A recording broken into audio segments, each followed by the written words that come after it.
image of when the Byerly building collapsed in 1915. On the 50th anniversary of the day Abraham Lincoln was shot.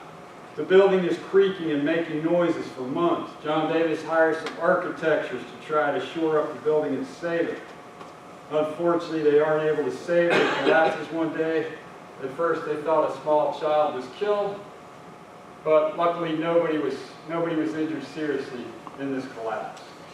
Take it away, Eric. Yeah, thank you. So the second half is going to be more photos and some of the mapping things. One of our challenges when we were researching this and finding out where the photo was actually taken, we didn't want to fall into the same trap the Rosenstock building fell into. In other words, the Byerly building now that's in downtown Frederick was built in 1915.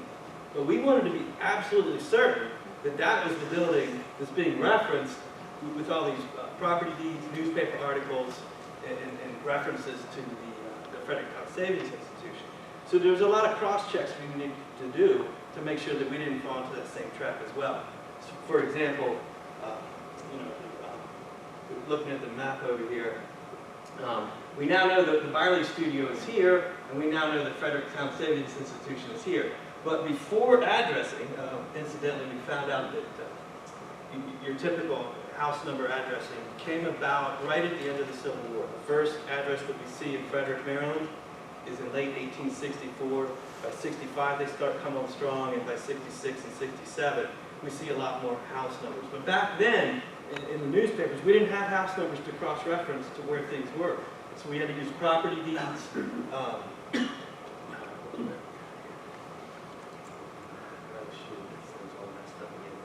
Hold on, technical glitch.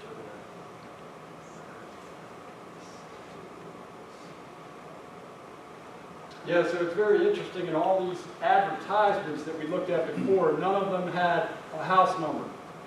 These ads just say, across the street from Gittinger Shoe Store, or, next to the Savings Institution. Here you go. That's all. Well, yeah, you can sort of see here what I was talking about, because what we needed to do is cross-reference all these textual descriptions and relationships to stores and banks and things like that. So yeah, here's a bigger map of market that we can show you a little bit. So we came into this map, by the way, shows that. By the way, also this is heading north.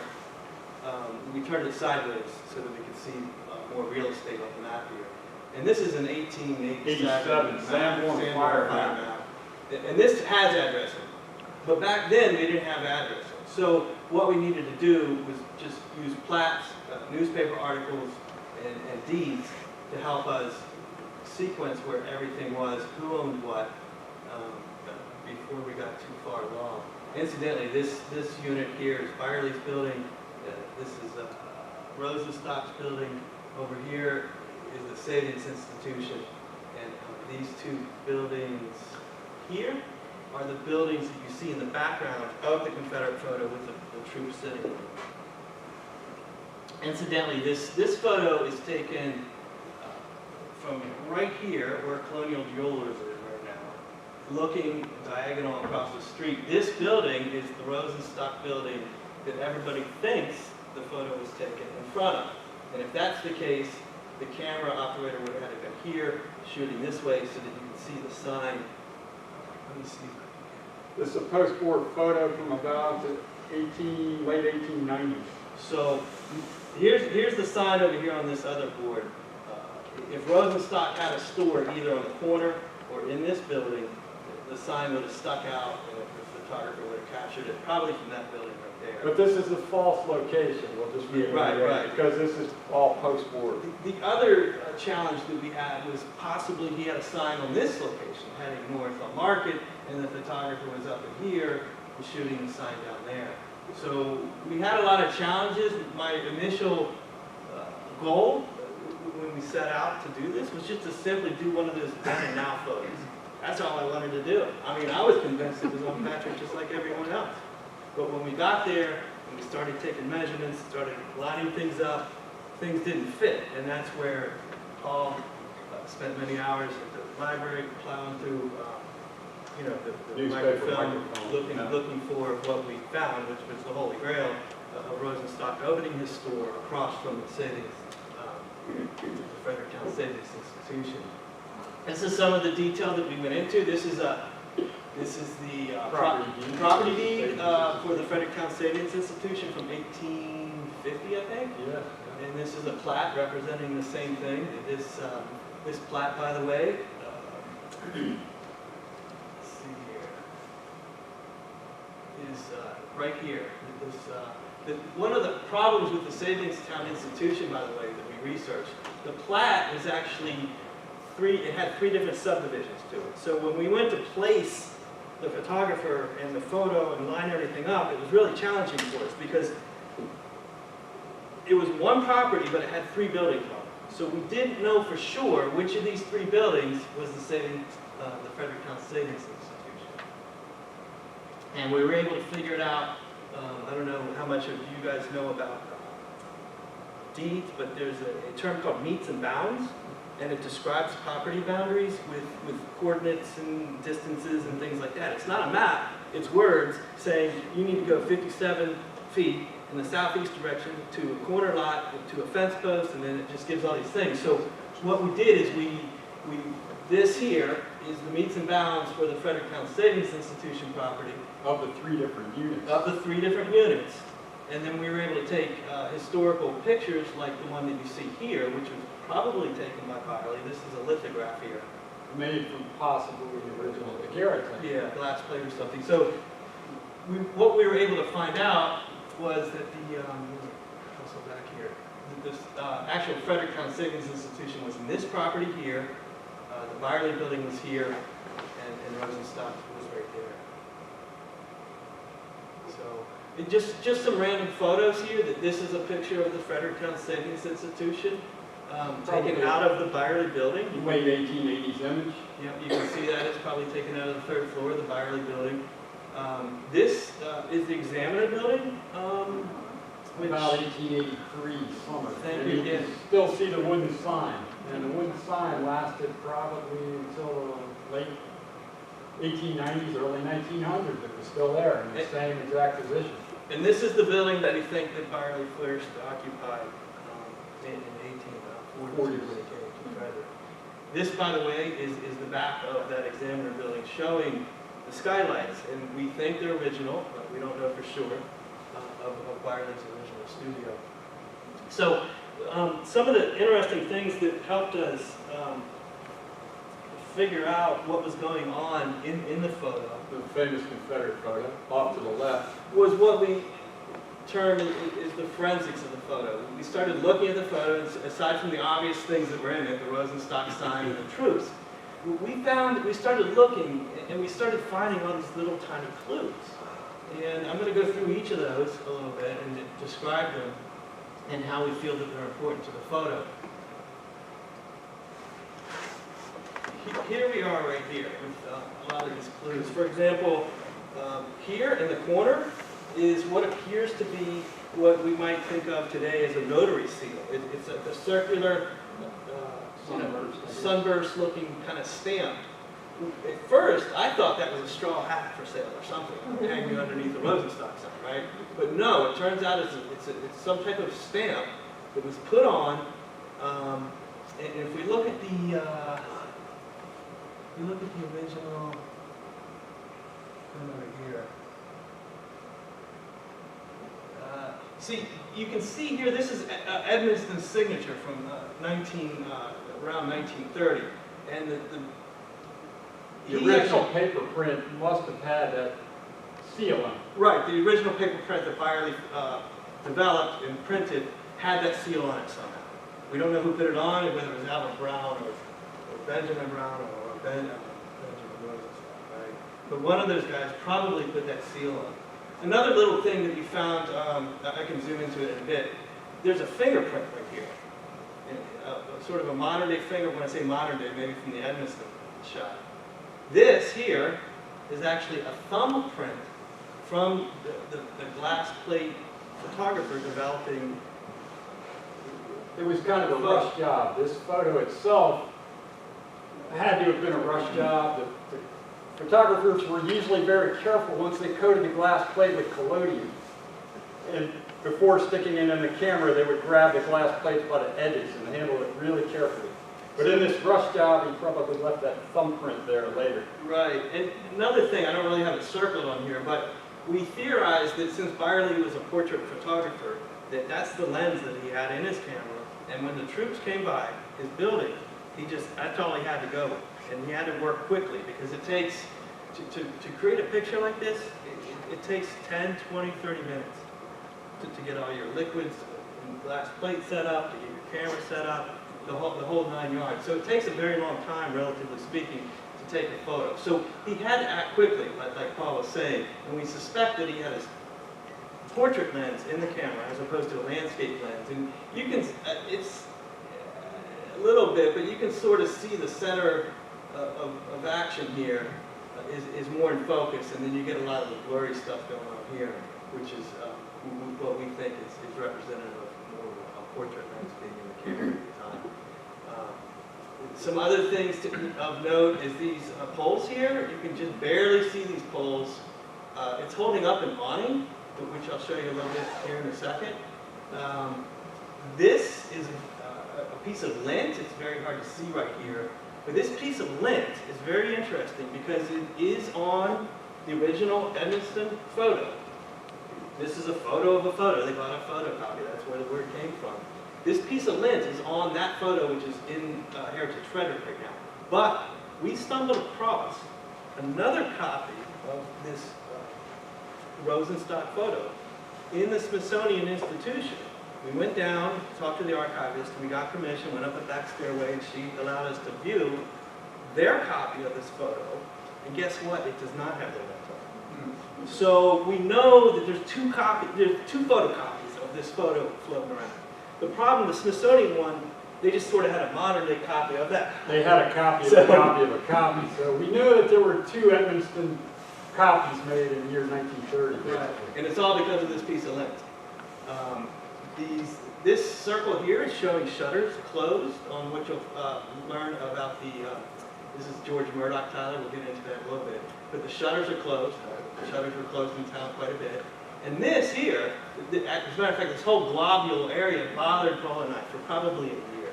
We had no idea what this was. We couldn't figure it out. We thought it might have been some kind of barricade or some construction. Yeah, a new building going up. For a while, we thought it was the Frederick Town Savings Institution getting rebuilt because it went through several different iterations of 2 stories, 3 stories, and then a marble structure by the early 1900s. So we thought this was maybe the Frederick Town Savings Institution that was being referenced in a lot of the newspaper articles. And this bar was kind of quite interesting. We had no clue what that was. It looked like we thought it was a window pane, basically. It almost looks like a storm door or something. Oh, one last thing, back up a second. We're just going to show you. Okay. Well, this here is very important. This threw me off for a couple of years. I was trying to go out on the curb and take shadow readings on July 9th every year, thinking, look, I'll take a couple blocks of wood, I'll create this shadow to figure out what time of the morning the photo was taken, or on September 10th. No, what that turned out to be was a bracket underneath here that creates this shadow, a different color piece of wood bracket. So, anyway, back, we're looking at one of the Union photos also, by the way. Let me get this. On the left here.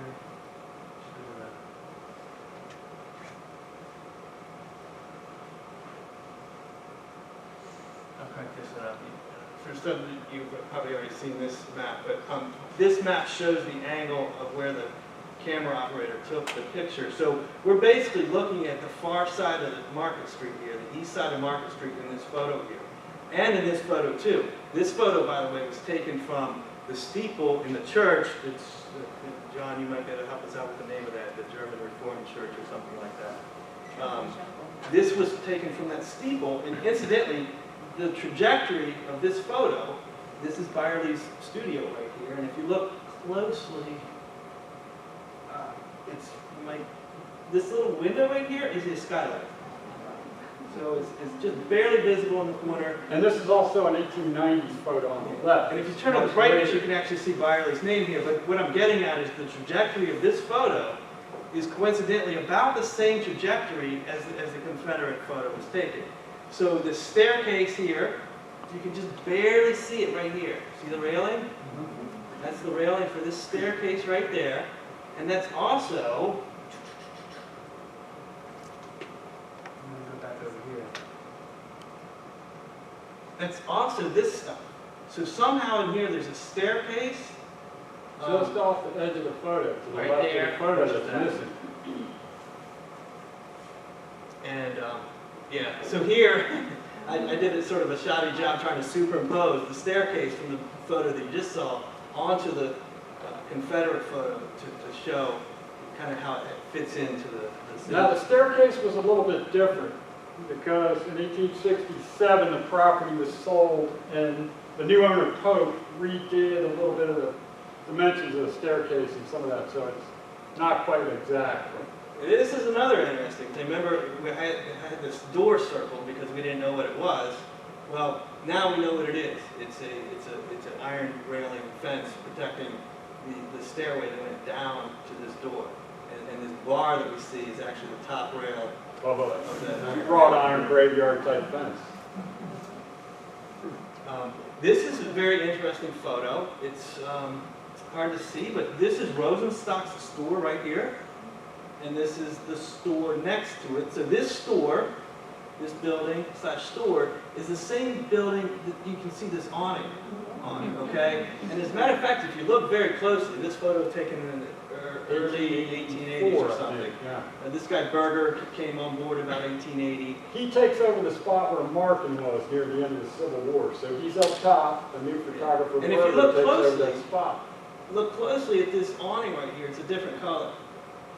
So this piece of the awning, even though it's 20 years later from when this photo was taken, is this same piece right here.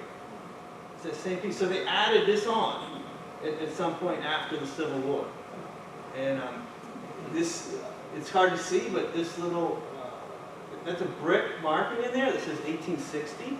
So we know this building was built before the photo was taken. And we think that a 3-story was put on this the same way that Rosenstock's was. Now what's interesting about this also is these window slots say Nelson Steno rooms. Now we know that Nelson first opened up in January 1863. So we do not know if the awning was there in 1862 when the Confederates were in town. It may have been there, it may have not, but it was more likely that the awning only would appear on the July 9th possibility of the photo, 1864. So this photo is also a picture of this area as well. It's hard to see, but the alleyway is right here. I didn't really point that out, but in this photo, there's an alleyway right there. And that's the same alleyway right there with this building is where the two soldiers are sitting on the steps, and this building is this one here. This was after a 15-minute rain shower, August 15, 1898. This is an interesting photo. It shows, this is one of the clearest shots of the Byerly photography building before it fell down, before it collapsed. So this is About 1913. 1913. Washington parade photo. Right, and beside it is Rosenstock's building where the sign is.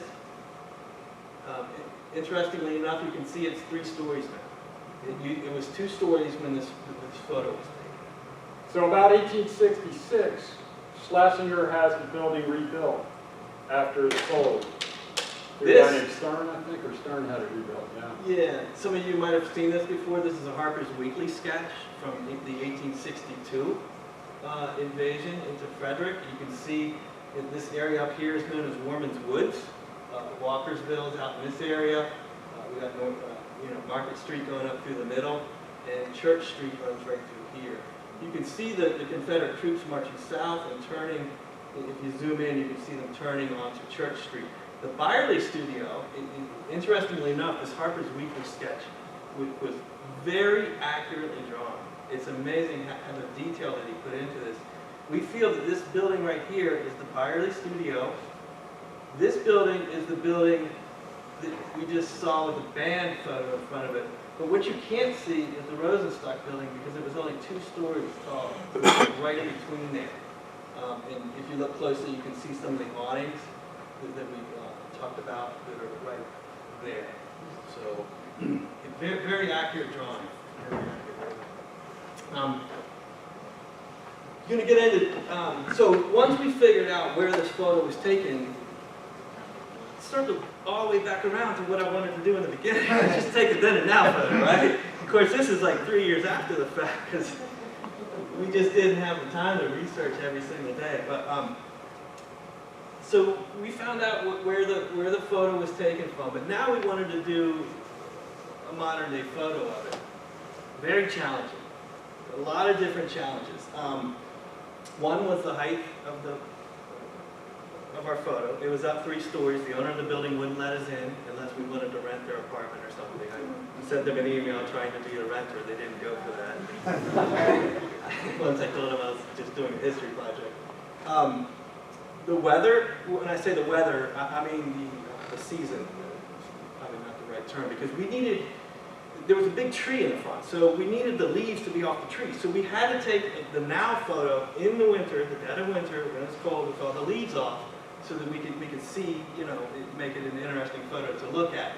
Traffic was another issue. On Market Street, we needed to go at like 6, 7, 8 o'clock in the morning on a Sunday when there's like no traffic out there, otherwise it's blocking all the little fun features that we want to show.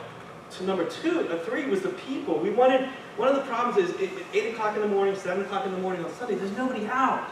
We wanted the now photo to sort of have some character. We didn't want it to just be like an abandoned street image of Frederick. So we needed people in it, right? And the only way to get people in it, as you'll see, is when I stitched together the photos, I actually stitched together 8 different photos, which you'll see. And the other issue was the sunlight, which I kind of already mentioned about the weather. It had to be done very early in the morning. So this is one of our first attempts at the now photo. What the yellow lines that you see on there are actually the software I used. That's from the original. One of the interesting things that we needed to find out was the curve the same that it was during the Civil War? We found out that the curve was within inches of where the street was during the Civil War. So that was an easy part. So all Once we established that, we were lucky. All these lines you see on here are all the different square, 90-degree objects that we could pick out here. You've got the cellar doors here. You got the end of the 2 buildings, because there's 2 buildings here. This is one, so that's that line. Anyway, what we did is superimposed, using software, the straight line geometry onto the modern day photo, and that's what we use to sort of help rectify and figure out where the photo was taken. This is just an interesting shot that shows the cellar doors. This shot was taken looking backwards towards the Byerly building. Kind of a neat shot. This is some of I got 3 photos here. Sorry, I don't have them separated very easily. This is us already setting up our computer equipment. To get accurate measurements, we set a baseline here at the alley and used kids' sidewalk chalk to make 1-foot increments along the curb line so we could do measurements later. I used a laser measurement device to help sync all that together. We essentially created like an NFL football field with chalk markings on both sides of the street. Right. So we could have our accurate data. And once we did that, then we could start to draw perpendicular lines across the street to sort of sync up where this awning was and where the sign kind of implanted itself into the ground. And that's how we were able to figure out with pretty good precision. I mean, we're fairly certain we know the window that the photo was taken out of the Byerly studio, as a matter of fact.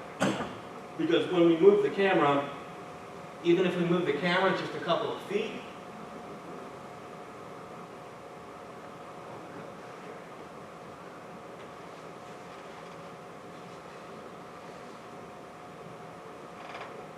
What we think now is that in all probability, okay, we're back.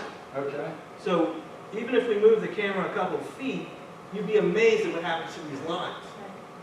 They just didn't, they squished, they didn't all sync up. So we're fairly certain we know exactly which window. And the window, by the way, is, well, the problem is this building's been rebuilt. So we think it's this closest window here in the third story. Or it's quite possible that because the property that Rosenstock rented, which is on the left, which is now the Perfect Truffle Store, during the war, it was only 2 stories high. So Byerly had side windows that were later eliminated in 1866. So Eric and I are almost convinced now that the famous photo was taken out of a side window that we can no longer get a photo from because it's now bricked in. And anyway, this is a little bit of how we took the photo. We couldn't snap a picture up here at the end of that 40-foot pole, so we had to have a Wi-Fi computer going here, and then this young lady was very patient waiting to get into her apartment. And it was a challenge because there was a beautiful young woman that we saw going in and out of the apartment a few times, and we thought, how do we pull this off without looking like stalkers or without looking like Peeping Tom?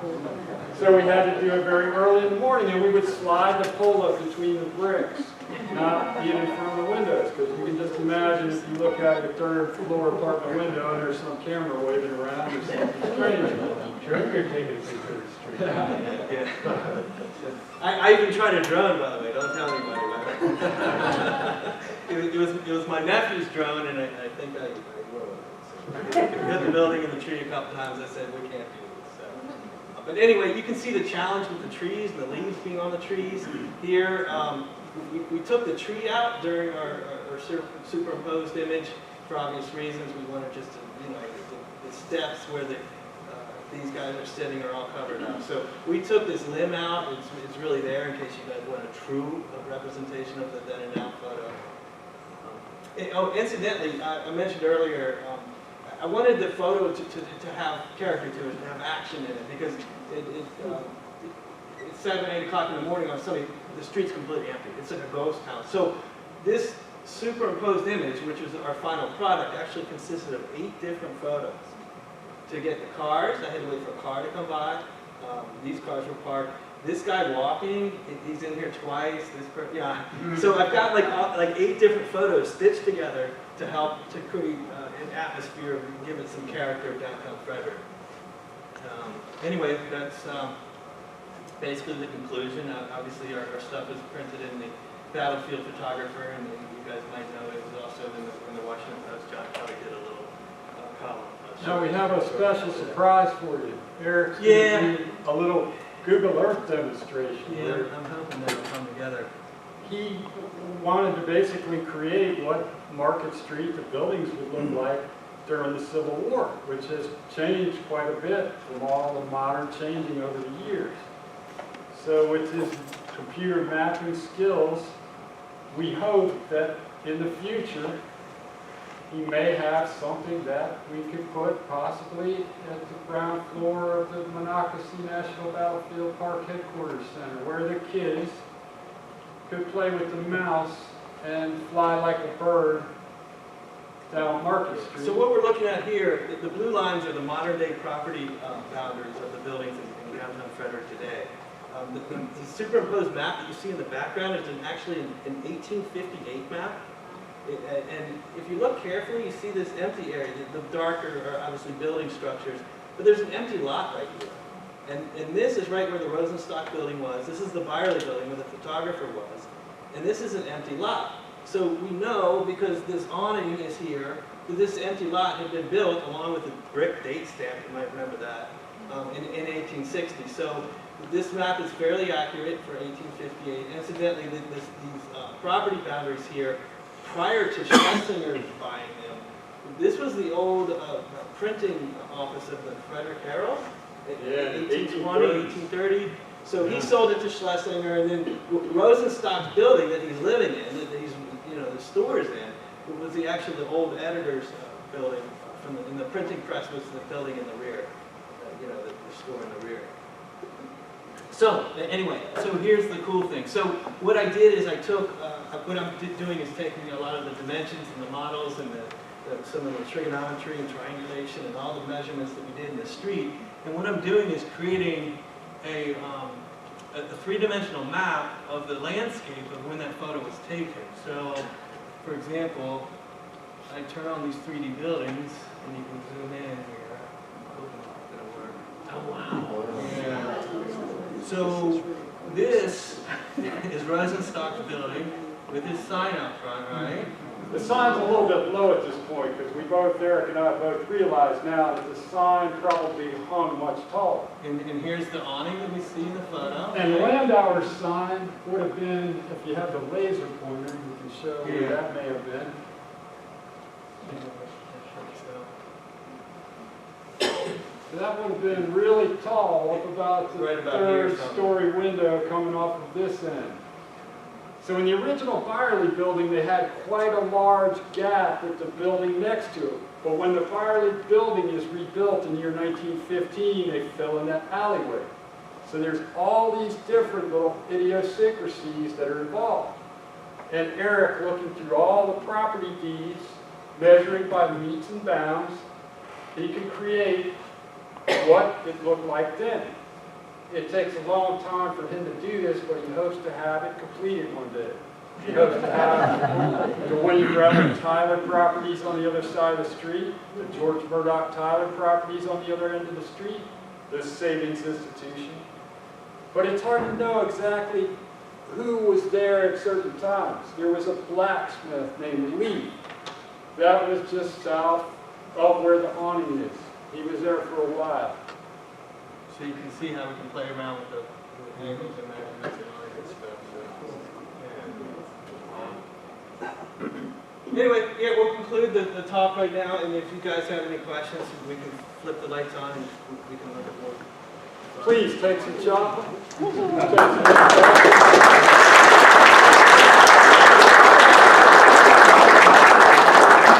A big hand for Eric because he basically put everything together in the PowerPoint. I'm a very good historian, but I don't have the skills to do what he does.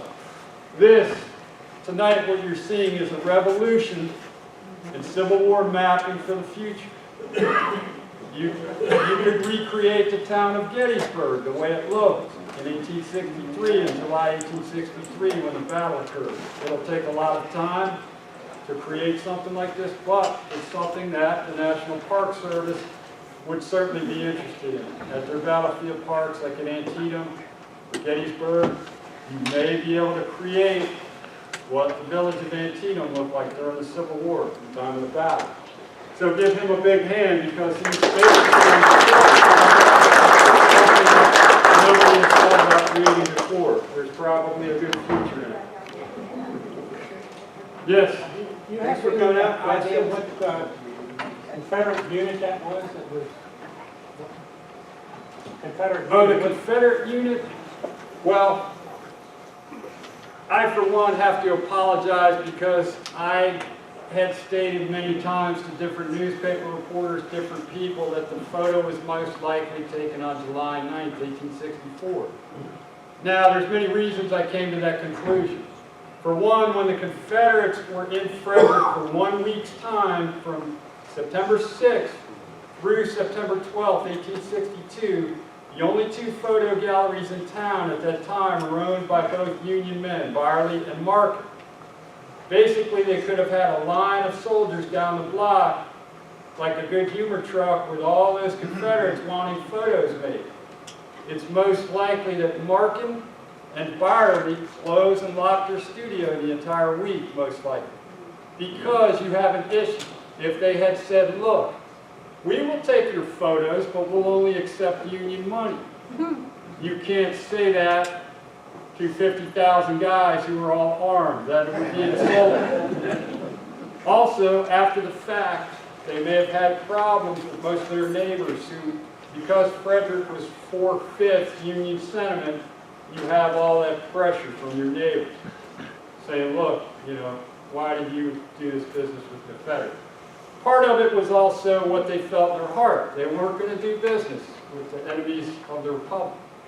So part of it is, the question is Byerly, for some reason, in his studio on September 10th, when the bulk of Jackson's troops moved south down North Market Street. But all the records that we could find show that Jackson's troops that came from Worman's Woods very early in the morning and twilight, basically, when they're moving through Frederick. And we believe that they took that right-hand turn on Church Street, so they wouldn't have been in the window where the photo was taken. Now, there may have been some troops that may have gone down North Market Street, but what happens is Jackson's guys vacate the west end of Frederick by about 8 a.m. in the morning. At that time, A.P. Hill's guys are coming into Frederick on South Market Street. Then they take a left over on West Patrick Street to head west. So we don't really believe that there would have been troops backed up in front of the window of the photo. Now, one of the other things, if you want to go to this photo here, is that if you could just shut the lights off for a second, and we'll go to the famous Confederate photo. One of the interesting things about it is this dark spot under the sign. Oftentimes, dark spots from Civil War photos on cobblestone streets indicate rain. Now, the last time it rained in September was a thunder shower on September 1st in 1862, before the Confederates get to town. The weather is perfect all the way until September 11th, when it starts to drizzle a little bit.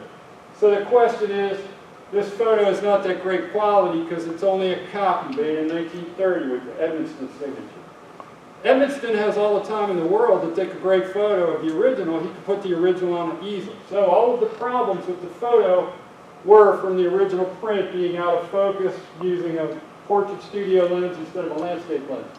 So the question is, did this puddle of water indicate the slight rain shower that fell on the night of July 8th and July 9th, 1864?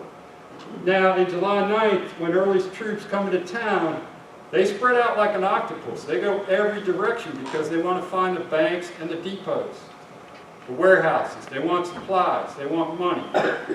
Frederick's going to pay because they're a northern sentiment town. And that deals with the ransom money also. So, my best hypothesis, if this is July 9th, 1864,